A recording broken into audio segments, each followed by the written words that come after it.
The Silent Hunter. Commander Vextal stood at the command center of Forward Operating Base Nexus 7, his crystalline eyes fixed on the holographic display before him. The base's warning systems had been triggering randomly for the past 3 days, and his technical teams could find no explanation. Something was wrong on this supposedly abandoned human colony world. "Another perimeter breach, Commander," Lieutenant Krisha reported, her voice carrying an edge of concern. "Sector 17, just like yesterday. But again, our drones show nothing." Vextal's facial scales shifted in irritation.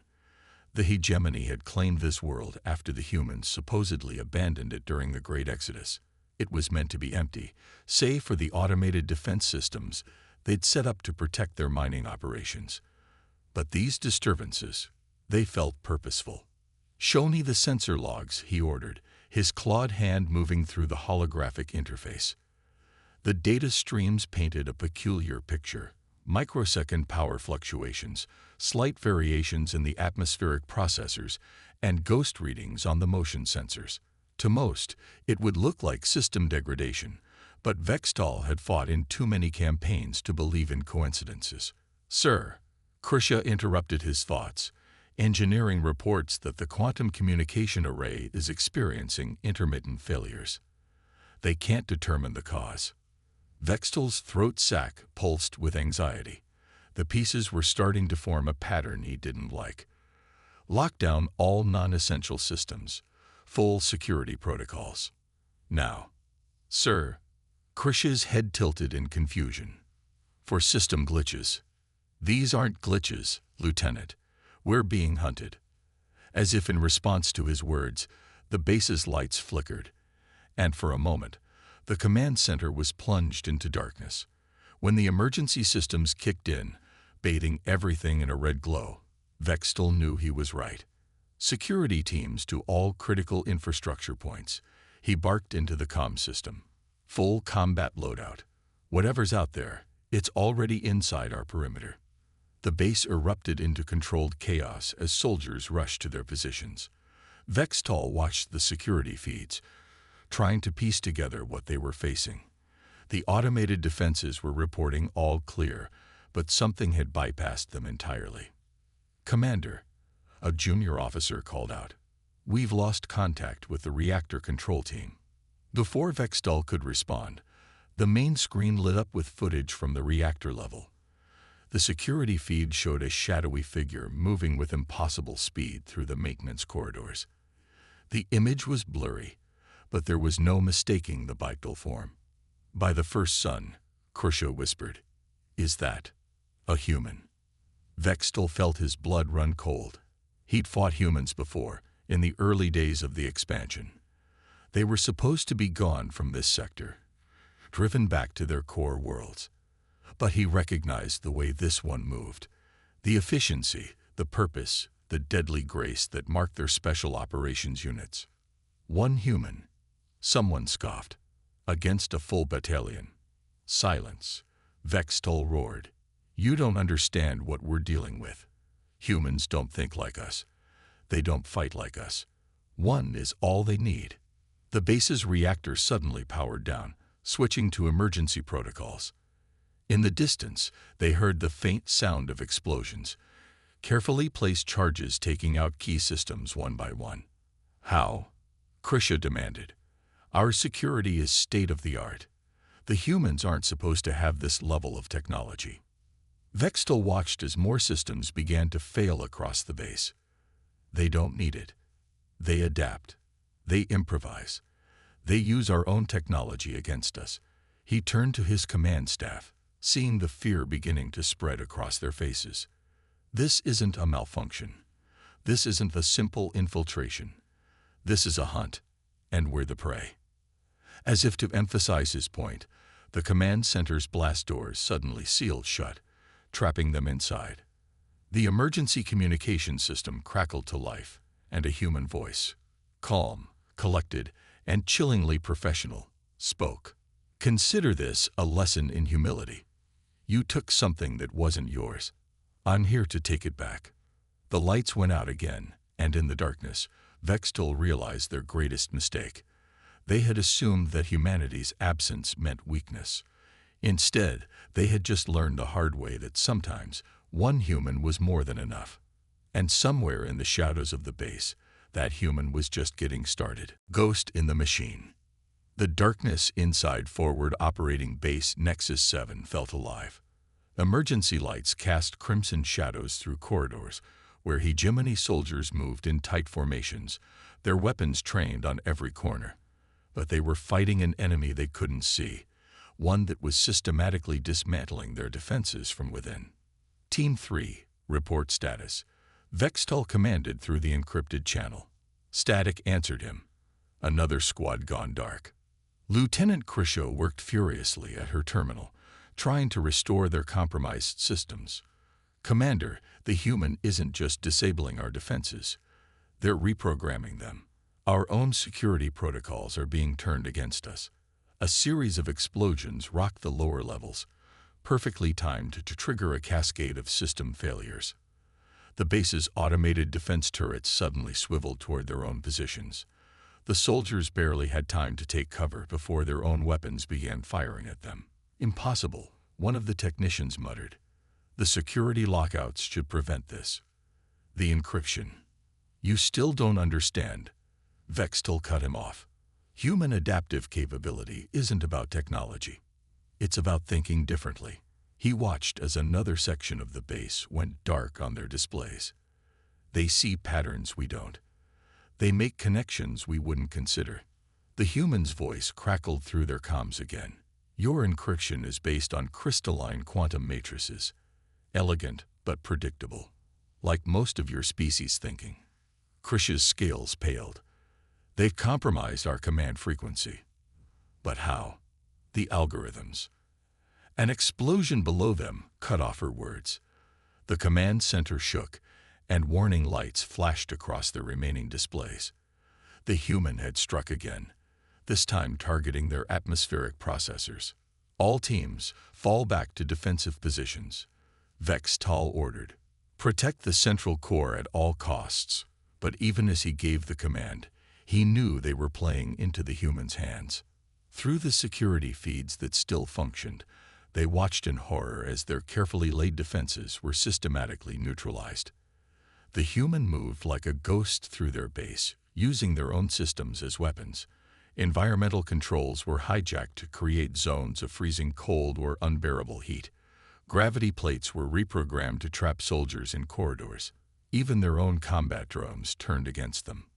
They're hurting us, Vextol realized, watching his troops retreat into increasingly confined spaces. Every defense we mount, every countermeasure we try, it's all part of their plan. The human's voice returned, calm as ever. Your species builds impressive technology, Commander, but you never stop to consider how it could be used against you. Every system has vulnerabilities, if you know how to think creatively. As if to demonstrate this point, the base's internal defense grid suddenly activated. But instead of targeting the intruder, it began mapping out patterns of containment fields, creating a complex maze that separated the hegemony forces into smaller, more manageable groups. The human isn't just fighting us, Krisha said, her voice filled with dawning comprehension. They're conducting an experiment, testing how we react, learning our protocols. No, Vextol corrected her. They already knew our protocols before they came here. This isn't an experiment. It's a demonstration. The lights flickered again, and more systems began to fail. But these failures weren't random. They'd followed a pattern, pushing the defenders exactly where the human wanted them. Their own base had become a weapon against them. Commander, one of the surviving technical officers called out, I'm detecting unusual power fluctuations in the quantum core. The human is. They're rewriting the base's fundamental operating protocols. Vextol watched as their remaining systems began to display completely new behavioral patterns. The human hadn't just hacked their technology. They had fundamentally changed how it functioned. It was adaptation on a scale that shouldn't have been possible. How do we fight this? Krisha asked, her previous confidence shattered. How do we combat an enemy that can turn everything we build into a weapon? Vextel's answer was interrupted by another systematic shutdown of their remaining defenses. In the silence that followed, the human's voice returned one final time. "That's the wrong question, Lieutenant. The real question is, why did you think your technology would protect you from us in the first place?" As darkness claimed another section of the base, Vextel finally understood. They hadn't just underestimated human military capability, they had failed to grasp the fundamental nature of human adaptability. And that mistake was about to cost them everything. Understanding the enemy. In the dim emergency lighting of what remained of their command center, Commander Vextel accessed the base's historical archives.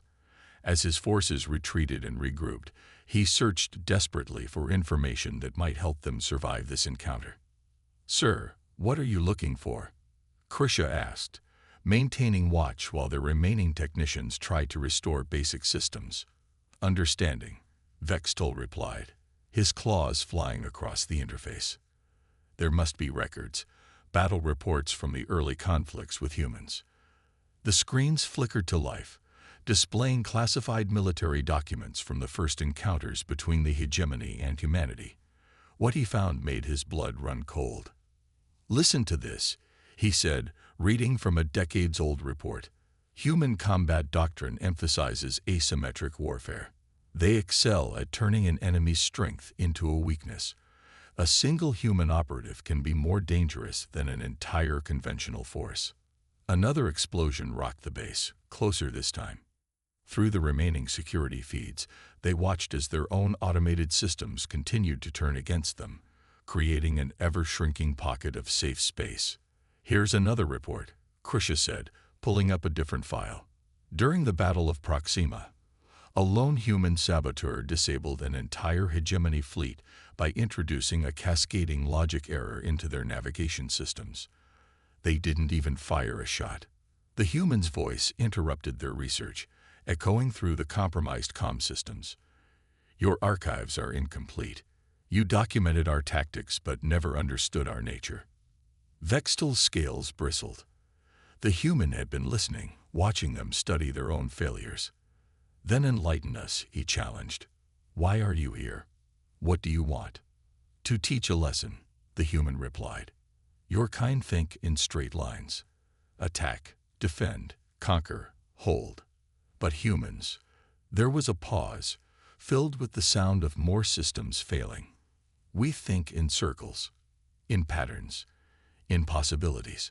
A holographic display sprang to life in the center of the command center, showing the base's layout. Red dots indicated their remaining forces, now trapped in isolated pockets throughout the structure. The patterns suddenly became clear. They had been manipulated into this position over hours of careful maneuvering.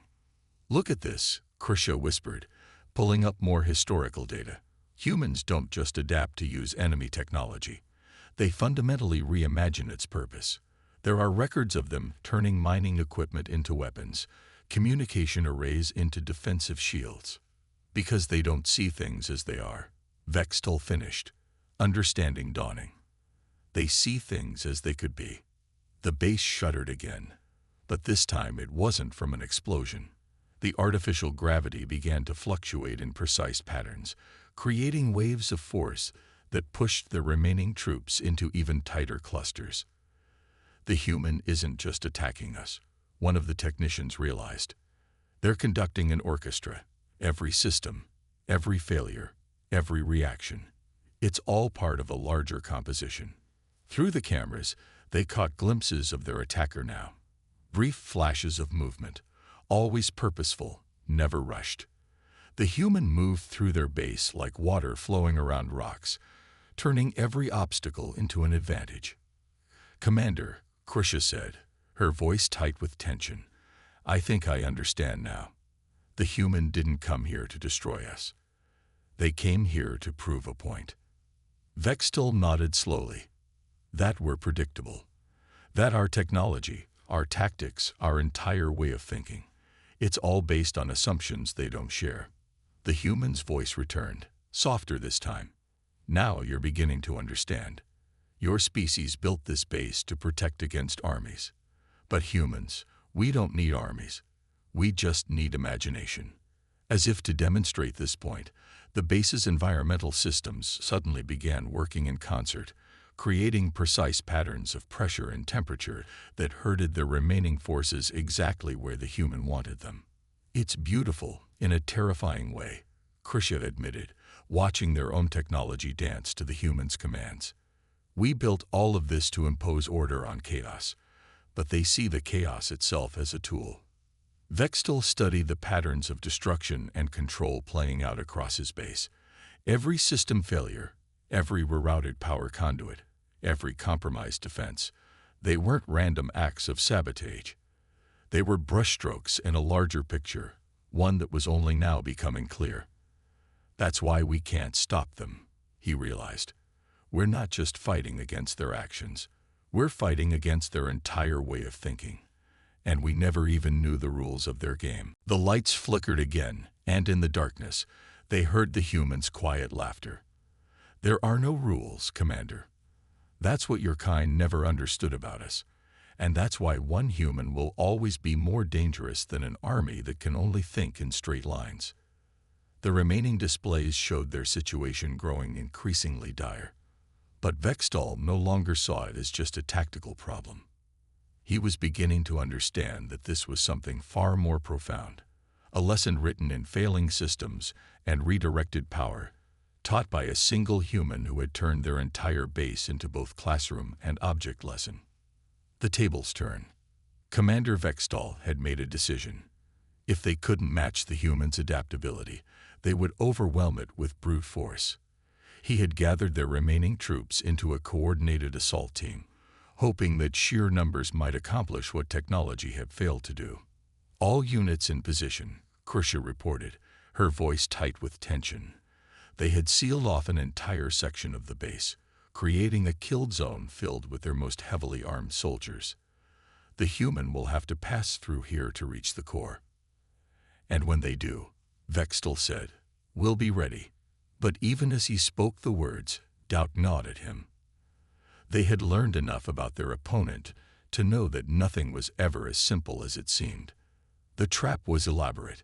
They had disabled their own automated systems in this section, relying purely on manual control.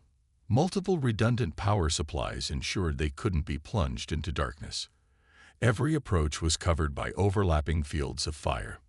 Movement detected in Section 7, one of the soldiers reported. They're coming. The tension in the air was palpable as they watched their sensors. The human was approaching, moving with that same deliberate purpose they had displayed throughout the entire encounter. Hold positions, Vextal ordered. Wait until they're fully committed to the corridor. But the human never appeared. Instead, the air circulation systems, which they had believed secure, suddenly began pumping a thick, obscuring fog into the chamber. It wasn't toxic, but it rendered their visual advantages useless. Impossible, Krisha hissed. We disabled all environmental controls in this section. No, Vextal realized. We disabled the controls we knew about. They found ones we didn't even know existed. The fog continued to pour in, and with it came sounds. Echoes of movement from multiple directions. Impossible to pinpoint. Their trap was rapidly becoming a liability, their concentrated forces now blind and confused. Spread out, Vextal commanded. Don't let them. His words were cut off by a series of deafening explosions, not from weapons, but from the very walls themselves.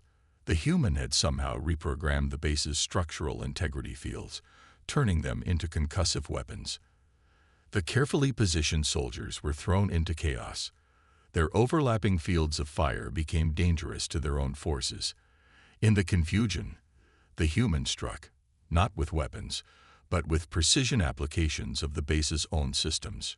Gravity shifted in localized patches, throwing soldiers off balance. Temperature gradients created thermal currents that turned their fog cover into a swirling vortex. Even the metal of the floor plates seemed to come alive, vibrating at frequencies that made it impossible to maintain steady aim. They turned our trap into a weapon, Krisha said in disbelief. Everything we set up to contain them is now containing us. Vextol finished. He watched as his carefully planned ambush dissolved into disorder. The human wasn't just avoiding their trap. They were using it as a tool to systematically dismantle their remaining forces. Through the chaos, the human's voice echoed. An impressive attempt, Commander. But you are still thinking in terms of walls and barriers. I see doorways and opportunities. The fog began to clear, revealing the full extent of their failure. Their troops were scattered, many unconscious from the precise application of gravitational forces. Others were trapped behind their own defensive positions, now turned into improvised prison cells. Fall back, Vextol ordered, but it was too late. The human had complete control of the environment.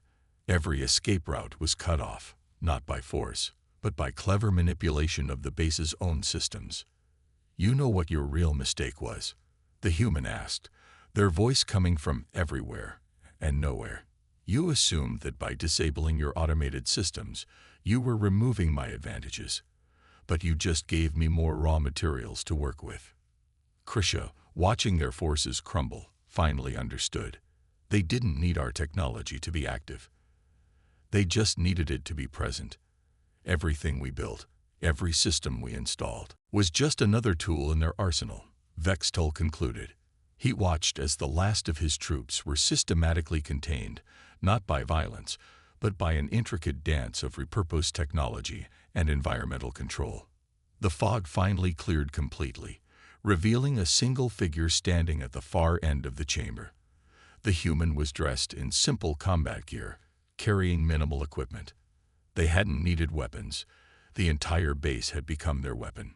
Your trap failed, the human said, not because it was poorly designed, but because you built it assuming I would think like you do. That's the fundamental flaw in all your strategies against humans. You keep expecting us to follow your rules of engagement. As the human spoke, the base's systems continued their complex dance, maintaining perfect control over every aspect of the environment. It was a demonstration not just of technical skill, but of a fundamentally different way of thinking about warfare. Remember this moment, the human continued. Remember how one of us turned everything you built against you. Remember why you failed. Respect through fear. In the aftermath of their failed trap, Commander Vextol stood among his defeated forces, watching as the human approached the command center with measured steps. All their defenses had crumbled, all their strategies had backfired, and now they would finally learn why. You still haven't asked the most important question, the human said, entering the room unarmed. Why just one of us? Why not send a fleet, an army? Krisha, who had remained by her commander's side throughout the ordeal, spoke up. Because you didn't need to. One was enough to prove your point. The human nodded slowly. The hegemony has been expanding, claiming abandoned human worlds. You assumed our absence meant weakness, that we had retreated, that we were in decline. A soft laugh echoed through the room. You never considered that we might have left those worlds as bait. Vextol's scales paled as the implications sank in. This was a test. A lesson, the human corrected. One that will be repeated on every world you've stolen, every colony you've claimed. Different humans, different methods, but always the same result. The base's systems hummed around them, still dancing to the human's commands. But now the demonstrations felt less like attacks and more like examples, teaching aids in a lethal classroom. Your civilization builds magnificent technology, the human continued, gesturing at the complex systems surrounding them. But you see it as a shield, a way to impose order on the universe. We see it differently. To us, everything is a tool, a weapon, an opportunity. Displays came to life around them, showing other hegemony bases across former human space. On each screen, similar scenes were playing out. Single human operatives systematically dismantling alien defenses, each in their own unique way. This isn't just about reclaiming territory, Krisha realized. You're teaching us to fear you. The human's expression remained neutral. Fear. No. Respect. Understanding. Recognition that humanity isn't just another species you can push aside. We're something else entirely. Vextal watched the screens, seeing his people's carefully constructed empire being taken apart piece by lone human operators. Why show us this? Why not just destroy us? Because destruction is easy, the human replied. Teaching is harder. And we want you to learn. They gestured, and the base's systems began restoring themselves to normal operation. Your forces will be allowed to leave. Your wounded will be treated. You'll return to your superiors with a message. What message? Vextal asked, though he already knew the answer. That humanity hasn't retreated. We haven't declined. We've evolved. And the next time you encounter us, remember this. Every human is capable of what I've demonstrated here. We don't think like you. We don't fight like you. We don't follow your rules of warfare or your concepts of technological limitation. The human began walking away, their mission clearly complete. But they paused at the doorway, looking back one final time. Tell your leaders this. The worlds you've claimed were never abandoned. They were waiting. For this moment. For this lesson. As the human disappeared into the shadows of the base, Vextal turned to Krisha. Send word to High Command. Tell them. He paused, choosing his words carefully. Tell them we've made a terrible mistake in underestimating humanity. And pray they listen. In the days that followed, as reports flooded in from other bases and colonies, the hegemony began to understand the true scope of their error. They hadn't been expanding into abandoned territory. They had been walking into a carefully laid trap, designed not to destroy them, but to teach them a fundamental truth about humanity. One human was all it took. One human to turn their own technology against them. One human to shatter their assumptions. One human to deliver a message that would reshape their understanding of their place in the galaxy. And somewhere out there, more humans waited, ready to reinforce the lesson. Never underestimate humanity's capacity to adapt, to improvise, and to overcome. For in the end, it wasn't humanity's technology or weapons that made them formidable. It was their ability to see possibilities where others saw only limitations. The universe was about to learn that lesson, one human at a time. Would you like me to provide a YouTube-optimized title and description for the complete story?